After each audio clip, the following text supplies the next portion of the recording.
Well, here we are. Another video of me just sitting in my car, because it's a private area, just rambling about my thoughts for no reason. Also because it's kind of fun for me, so I guess for selfish reasons. So, this just a thought video is going to be a little bit more structured because I actually kind of wrote some things down. Because this topic is, well, something that is definitely close to my heart, something I've been thinking a lot about recently, but I probably wouldn't do as good of a job just kind of spitballing off the top of my head. So I took a little bit of time and I wrote down some things that I'm actually going to read about this topic, then just go from there, okay?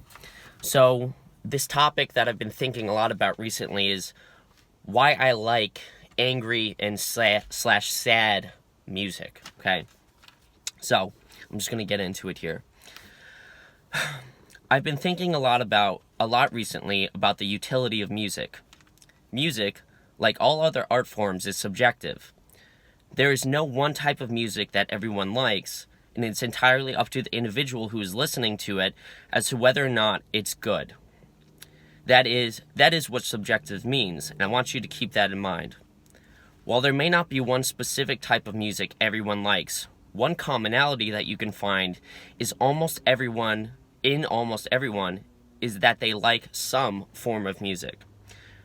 This is almost an inherent trait, if there even is such a thing, about being human. By this I mean, if you are human, music must speak to you in a certain way. You might not find this in other art forms. For instance, a lot of people don't like to read, so literature is out. Actual physical art creations like paintings or sculptures is hit or miss for most people.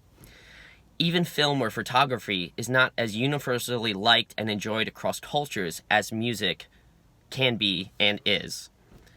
I believe this is because music allows us to portray and communicate feelings, ideas, thoughts, and personal events that can be better articulated through the combination of melodies and language than could be with other forms of art.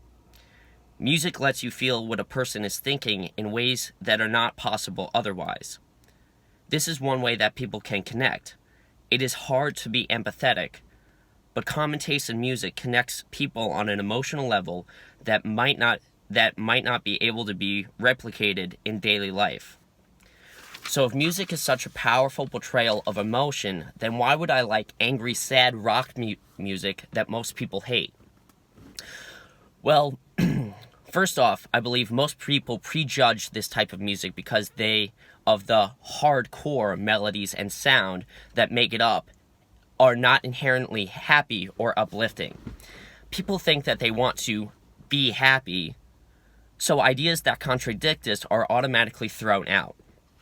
Secondly, an idea in psychotherapy that helps people get over their fears is voluntary exposure to these fears in small doses.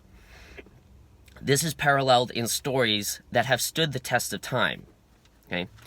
The hero of the story, which is paralleled in your own life, or paralleled in the case of your own life, would be you, oftentimes have to face what is most terrifying to them, the main bad guy or tyrant or dragon, in order to obtain the treasure that their nemesis is hiding from them. This treasure is the highest value that the hero holds. However, oftentimes for the hero to defeat their nemesis, they must come to grips with their own possibility of evil. Despite this evil, or possibly even because of this, the hero still beats the villain. The possibility of evil adds to the hero's power and helps them win. So why does this all matter? If you are the hero of your own story, you must need to unlock all of the power that is inside you in order to defeat your nemesis. That means that you must come to grips with the probability that you as an individual are not all inherently good. However, most people shy away from this fact and instead turn a blind eye to this possibility because this is safer than the realization that they can do wrong. However, this also leaves a portion of your power locked away and hidden, so that when true tyranny and evil rears its ugly head, you are not strong enough to stand up and protect those around you who may need it. You get steamrolled and the gold is never acquired. People around you suffer because you were not willing to put the work in. Music is a representation of feelings, thoughts, possibilities, and loss all in one.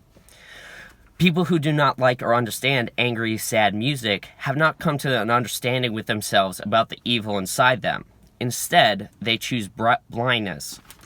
For an example of this, I don't recommend listening to songs like Darkness Settles In by Five Finger Death Punch, Sound of Silence by Disturbed, 45 or Monsters by Shinedown, or also Monster by Skillet, Youth of the Nation by POD, or basically anything by Linkin Park, unfortunately.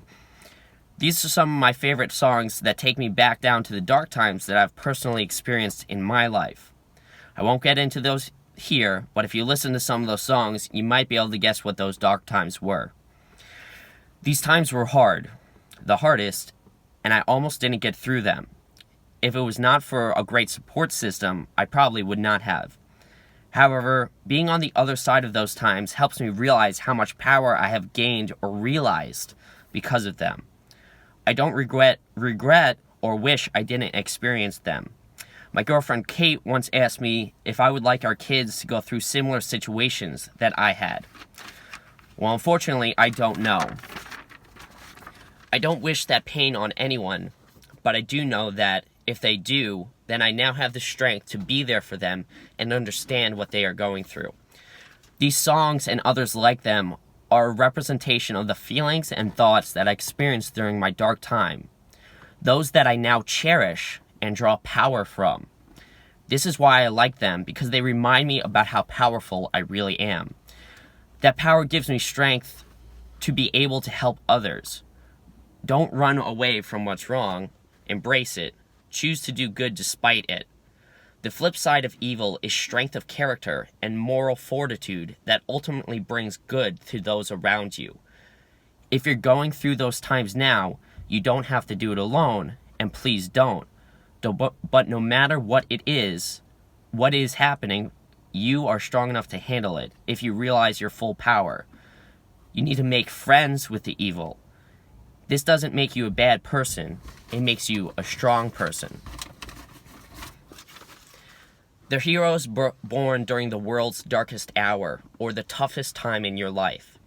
This birth is the development of true power through both moral character and psychological strength. But this only comes from going through the bad times. Without them, strength is left on the table. This is what music provides, an artistic structure that can allow a person to understand and relive certain times in their life and help those around you understand it too. So that was a little bit different than some of my other just a thought, but I've been thinking a little bit deeper about some things and about some reasonings for things, and that kind of sparked that interest and idea. And because honestly, like, I'll go through life and it is just kind of interesting to me why I relate to certain types of music. And so I was thinking deeply about it, and I feel that that is the reason that kind of presented itself to me through thinking about it. And I think just the realization that you can be more than you are, and sometimes you need to go through really tough times in order to realize this, is very powerful. Because if you're currently in that tough time, it gives you hope for a future of a better self, and your better self being a stronger version of you because you actually got through those tough times. The music that I listen to and enjoy helps me relive those times, and being so far away from it now in this point in my life helps me draw strength from it, like I kind of mentioned. So, thanks for listening to me ramble. Again, it's very cathartic for me, so I hope you guys like it, and hope to see you in the gym.